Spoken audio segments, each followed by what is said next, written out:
Hey everyone, today I will show you how to use Paysafecard from another country.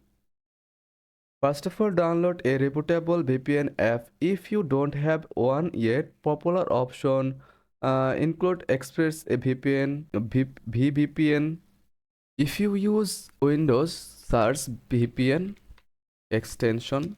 Here you can see free VPN for Chrome.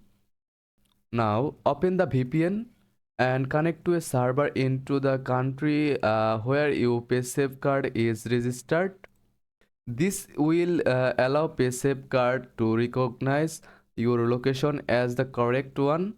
Once connected, go to the Paysafecard website or open the app, log in as you usually would. Now you can make your transaction just as if you were in your home country. The VPN keeps your location compatible with Paysafecard. And that's it. Thanks for watching.